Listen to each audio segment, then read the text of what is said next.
मैं तो दिल्ली में रहता हूँ और रेडियो फीजी बहुत रेडियो फीजी रोज सुनता हूँ। रेडियो फीजी 2 देश की धड़कन। Good evening, Fiji. In this bulletin, USP Vice Chancellor told to step down. Staff and students protest in retaliation.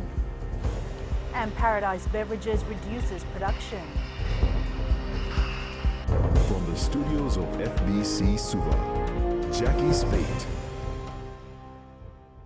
University of the South Pacific Vice Chancellor Professor Paul Ahluwalia has been told to step down to allow for independent investigations relating to allegations of misconduct and breaches of USP policies and procedures. FBC News has independently verified that the USP Executive Committee, which met this morning, has decided that the allegations against Professor Ahluwalia need to be looked into. This arises from a report compiled by the chair of the Risk and Audit Committee, Mahmood Khan, listing numerous incidents of alleged breaches by the USP Vice Chancellor. FBC News has obtained a copy of a report detailing the allegations. This is the report that has caused ripples across the university, alleging that Professor Ahluwalia has on at least 33 occasions breached USP good governance policies and procedures. In respect of USP itself, we are very concerned about the governance issues at USP and many of the anomalies that have also been highlighted by the chair of the Audit Committee, and we believe that these need to be investigated. The report was compiled by the chair of the USP Audit and Risk Committee, Mahmood Khan, who also sits on the USP Council. In one instance, it claims Professor Ahluwalia is implicated in paying over $400,000 to a professor while the university was in a cash flow crisis and certain other matters were under investigation. It also alleges the Vice-Chancellor sanctioned pension payments to the personal account of a senior employee from England, even though he was not entitled to FNPF and was over the retirement age. Professor Ahluwalia also allegedly approved the encashment of leave at a cost of $400,000. One employee was allegedly paid more than $60,000, while another was paid about $30,000. The author of the report, Mahmood Khan, claims he had to intervene personally after one Dr. Michael Wagner was driven to desperation regarding his employment contract and pay. Khan claims he had to seek help from the Attorney General and the Permanent Secretary for Immigration to extend Dr. Wagner's visa because USP failed to provide a return ticket. The list goes on, alleging harassment and bullying of about 8 high-ranking USP staff, abuse of office, as well as appointment and removal of staff from various positions without due process.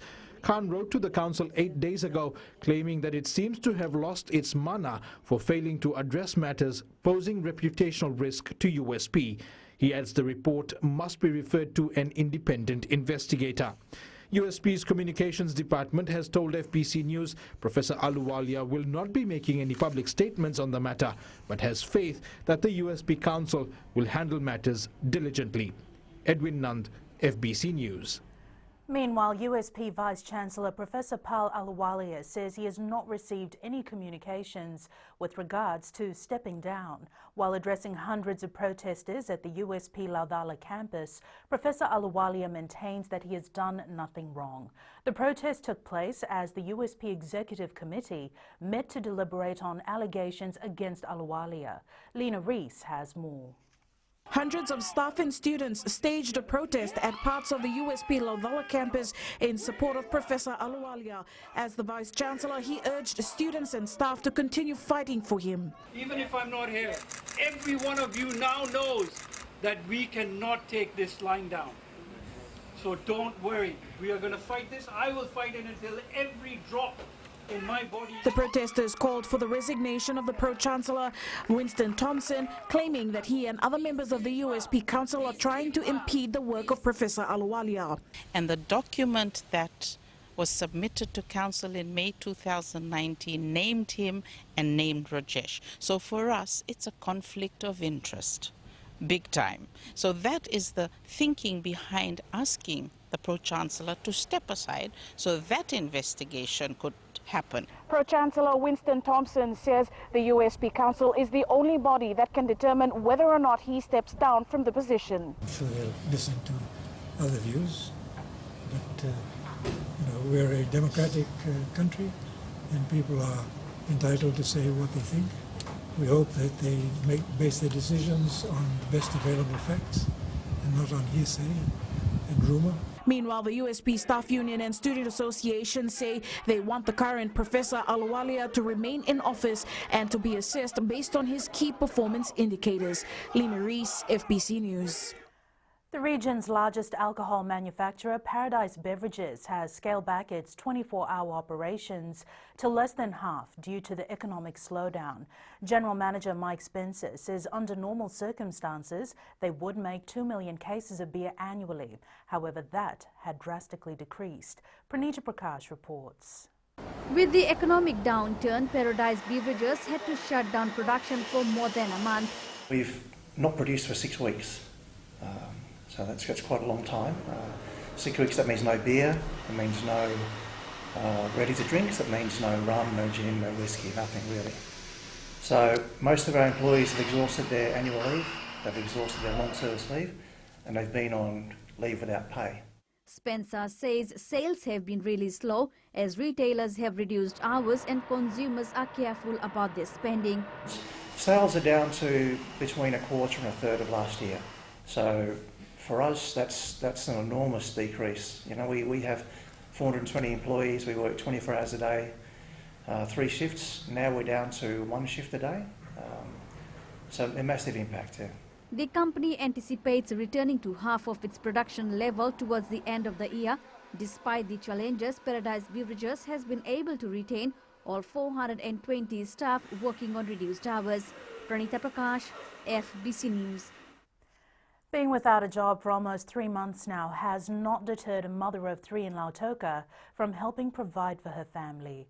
Olivia Dolati, a resort worker for 16 years, started a baking business last month as she awaits word on when she can return to work.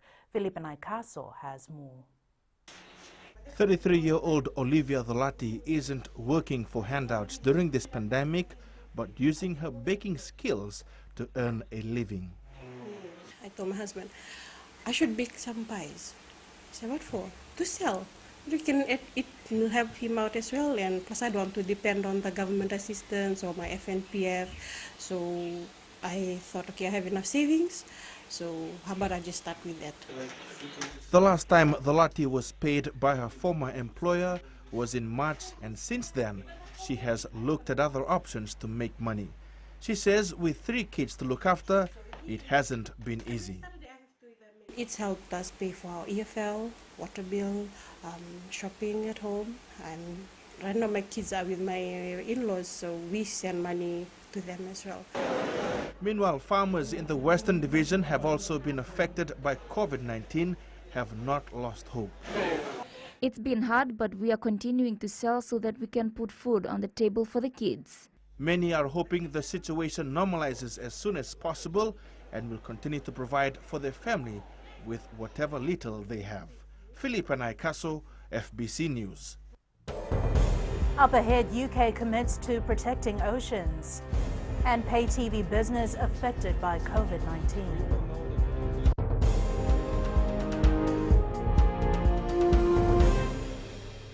Pula nadang ko apros lang kerse, ngor kraki.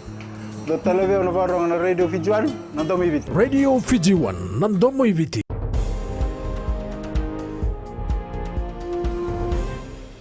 The government has welcomed the UK's 30 by 30 Global Ocean Alliance initiative.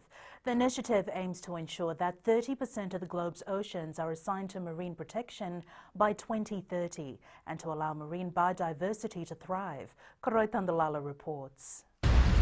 Effective protection of at least 30% of the global ocean will help reduce adverse impacts, preserve fish populations, increase resilience to climate change, and sustain long-term ocean health. It's precisely the scale we need to protect and preserve our ocean and the life and livelihoods it sustains.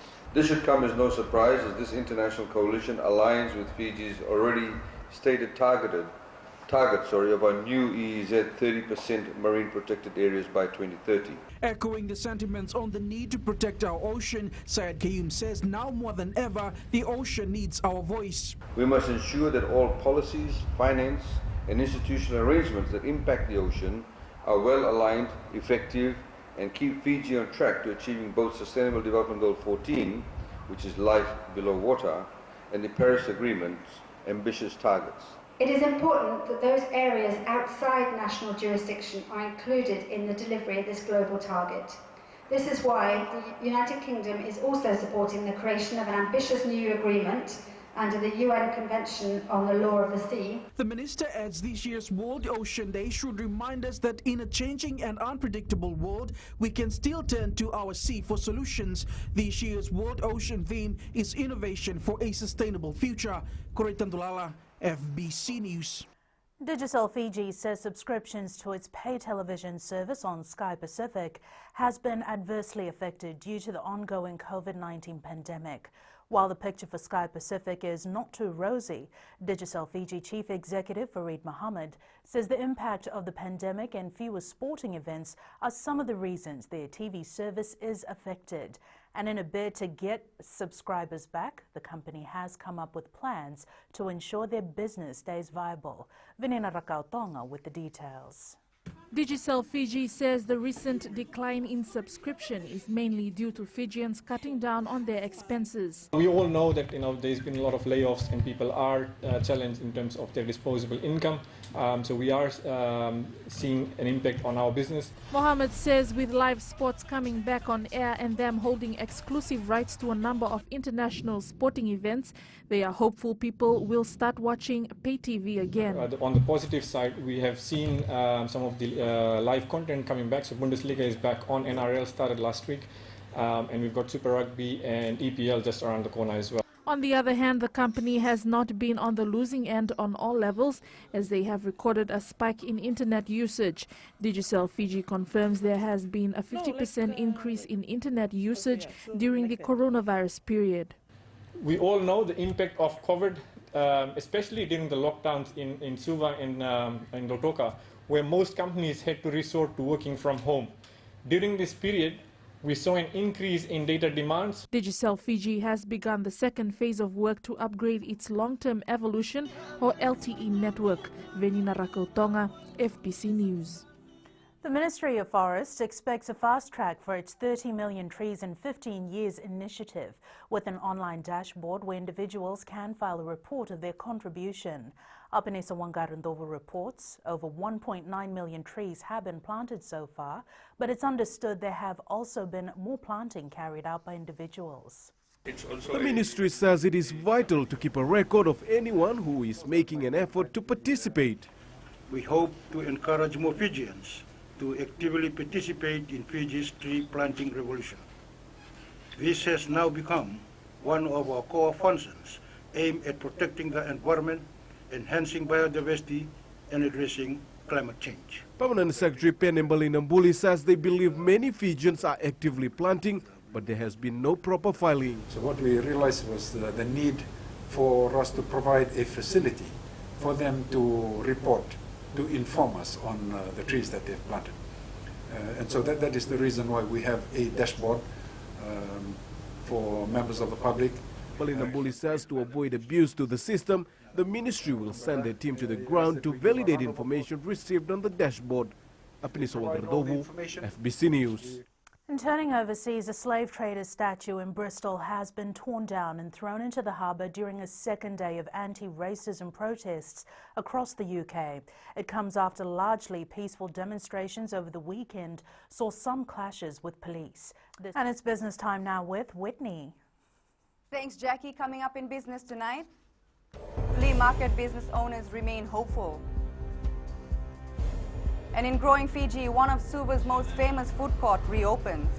Stay with us.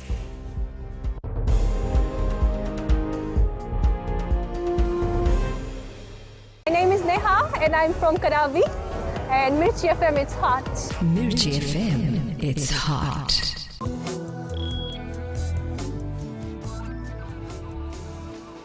88 former flea market vendors who lost their businesses to a fire last month have not lost hope and continue supporting and helping each other rebuild their small ventures.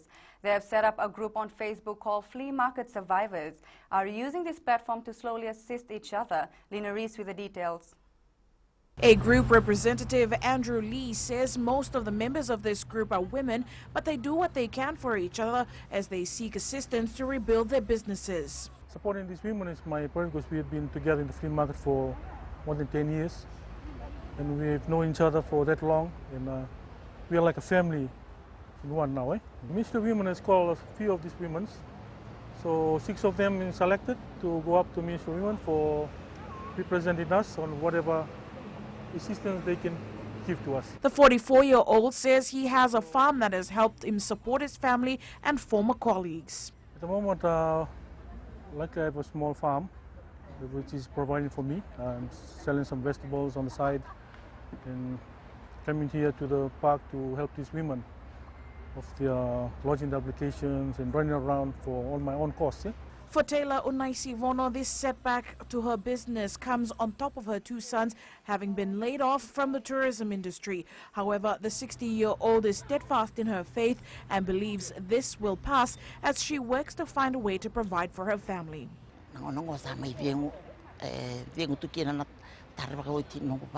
We have stopped the construction work for my house. My 2 sons have also been laid off from work, but all this happening has made me strong. We've had our family meeting and decided we will start working on our backyard gardening to support us for now. While some of these former flea market vendors have farms to support them, others are merely looking for any assistance to be able to restart their businesses. Lena Reese, FBC News. The sale of meat by musicians is probably unheard of in Fiji. Well, not until now. Wunder Pigs has joined forces with popular band Inside Out as the company is opening its 2nd shop this Thursday. The shop at the Lee's Trading Complex at Centrepoint in Suva sees band lead man Apakuki Nalawa leading the team. The company took a massive hit with a loss of 60% of its sales, with the arrival of COVID-19 that virtually shut down the main customer, Fiji's tourism industry. The company is also working with outlets in Nandi, Lautoka and Tavua, and will soon have outlets in Raki Raki and Singatoka with the same top quality products. Global container lines are slowing down their ships. This is partly to save on fuel costs and partly to help retail customers who don't want stock they can no longer sell. It's time to start off the week with Sanifa with the latest with the money markets. Let's review the trading on the South Pacific Stock Exchange last week. 11 transactions with an approximate volume of 1 million shares and $1.39 million in value were traded on the SPX platform. Fijian Holding shares showed the highest volume of trades. Fiji Care Insurance and Port General Marina were the 2 listed stocks which recorded share price changes. Fiji Care Insurance shares rose by 5.21% to close at $4.04, while Port General Marina shares fell by 5.24% to close at $2.53. The aggregate market value fell by 0.11% to close at $3.53 billion. On the foreign exchange front, U.S. non-farm payrolls rose by 2.5 million in May. This was a bounce back from April's loss of a staggering 20.5 million jobs. The unemployment rate fell to 13.3%, down from 14.7% in April. That's a wrap from our local stock market and from HFC Bank, Vinaka. Turning to today's exchange rates as set this morning, the Fiji dollar made gains against the US greenback, the euro and the Japanese yen, but showed declines against the other currencies we cover. Commodities were mixed. The price of crude oil continued to climb, nearing $40 a barrel. Gold showed a sharp drop to $1,680 per ounce, and silver fell slightly, closing at $17.34.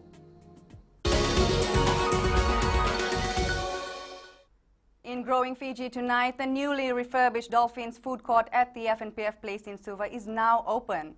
The food court was closed for renovations for months, and the facelift has given a modern look to the 6 restaurants currently operational. Authentic Indian food seller The Best Roti Shop says, despite the COVID-19 pandemic, the opening of the food court is timely. Very excited today, very excited. Never mind the pandemic is still here, but we're looking really forward to it. It's a challenge, much appreciated. We have at the moment 8 staffs here because we're running on hugely on authentic Indian foods. That's it from Business Tonight. We now join Jamie with the latest in sports. Thanks, Whitney, and good evening. Coming up, Young captain longs to train with teammates.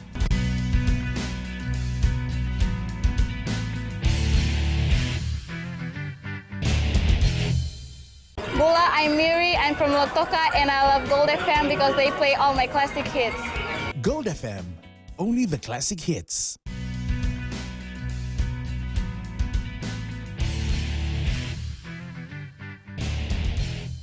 Athletes from team sports have had to make big adjustments over the last few months. Training on their own for weeks on end is something they've all had to grow accustomed to.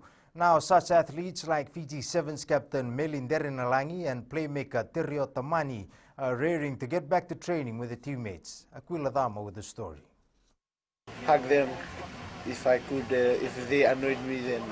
There's no shame in admitting that you miss your teammates, and our young captain has a few things in mind when they train as a team again. Spoiling the boys, giggling with them, to have that energy back is those consequences, like where sometimes if you're with a brother, they start to motivate you to push yourself through. For another national rep, the struggle is harder while training in isolation. Since there's no team training, it's hard training alone and not with my teammates. Because the Fiji Rugby Union has submitted its budget to the National Sports Commission with emphasis on the Olympic Games and Women's 15s World Cup next year. The FRU is preparing the men's sevens team to defend its Olympic gold medal, the women's sevens who have also qualified, as well as the Fijiana 15s for its first World Cup outing. For us, the main priorities that we've made submissions on in relation to the... Rugby, of course, have qualified, men's and women's. So in our budget submissions, we've requested the funding they asked for, which is just over $1 million for preparation. And funding for the World Cup Rugby is also World Cup Women's Rugby. In New Zealand, yes, that funding is also part of our request this year. The Kaiviti Silktails will hold team trials in October or November this year. Silktails Chair and Ambassador Petero Divanideva says the main purpose of the trials is to select an extended squad for next season's Raan Massey Cup. After pulling out of this year's competition due to financial constraints and COVID-19, Divanideva says the Vodafone Cup is another competition players can still strut their stuff. There's a real carrot there for our local players to know that there's still obviously that opportunity and that chance to represent the Silktails in next year's 2021 Ron Massey Cup season in the New South Wales Rugby League. Fiji Mbati and Eels centre Wanga Blake has escaped suspension despite being charged for high tackle in his team's dramatic win over Manly on the weekend. Former Fiji Mbati props Daniel and Jacob Saifiti's Newcastle Knights continued their unbeaten run, defeating the Canberra Raiders 34-18 last night. The result brings the Knights to second place on the ladder with 3 wins and a draw. The Courts Inter-District Championship is planned for ANZ Stadium in Suva. This was approved at the Fiji Football Association Board of Control meeting in Nadi last Saturday. The IDC was earmarked for the newly refurbished Govind Park in Ba. However, following the revision of the competition's calendar, the IDC will now be moved to Suva. Fiji FA Chief Executive Mohammed Yusuf says discussions on the tentative date for the competition are underway. We will be talking to the Sports Commission for the stadium for the Fiji Day holiday weekend in October so that we can do our IDC in Suva.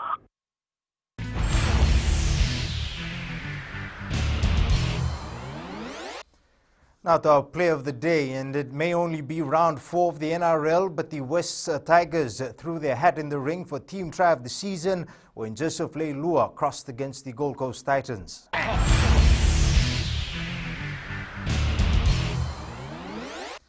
That's it from sports tonight. Later on in the world of the weird and wonderful, the amazing kid with one arm and tons of skill on the basketball court.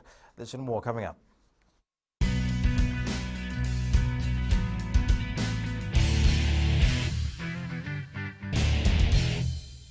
Bula, I'm Miri, I'm from Lotoka, and I love Gold FM because they play all my classic hits. Gold FM, only the classic hits.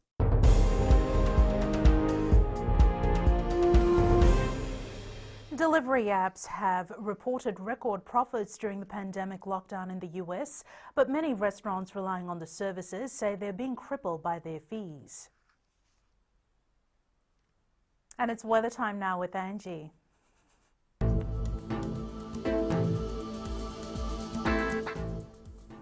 Hello there and welcome to the Weather World. Hope your weekend was all good and you're looking forward to another fresh week.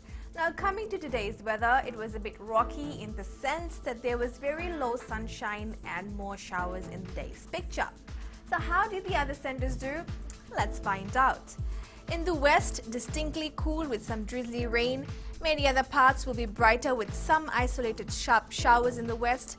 Elsewhere will feel reasonable in the sunshine. Eastwards from Pack Harbour to Suva, it looks like there is no break from showers anytime soon.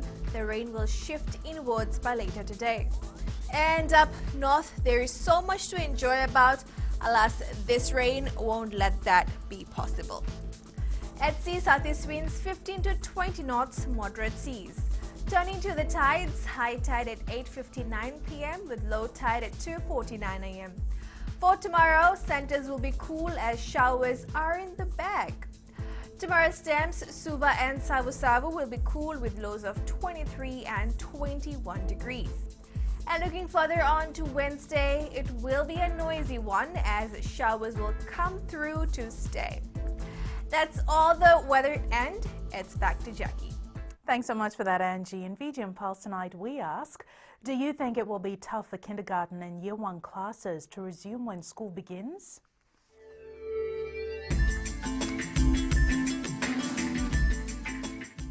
In fact, I do believe that it will be very easy for them because children nowadays, I have stated before, are so flexible, you know.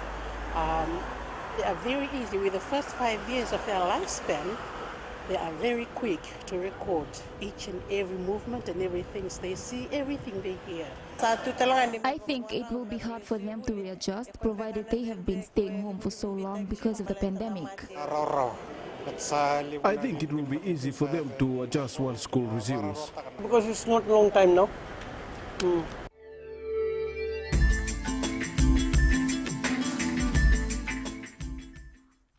In the world of the weird and the wonderful, you won't believe the shooting and dribbling skills of this rising star, so much so that he has even caught the attention of an NBA star. Recapping the main stories for tonight, USP Vice-Chancellor Professor Paul Aluwalia told to step down. Staff and students protest in retaliation, and Paradise Beverages drops production by 2/3. Now for these stories and others, tune in daily to our sister radio station Gold FM. Our poll question last week we had asked, is it a good time to invest in real estate? 71% of you agree. And this week we're asking, will you be willing to resort to local holidays to help our tourism industry? Visit our FBC website to answer. And on to today's shot of the day. Siteri Charles took this shot at Moala Village in Nandi and calls it a day at the shore. Thanks so much, Siteri, and remember you can send us newsworthy pictures to fbcnews@fbc.com.fj, share it via Facebook page FBC News and our Twitter page at FBC_news. That's your news for tonight. Until tomorrow, from the team and I, stay safe. Good night.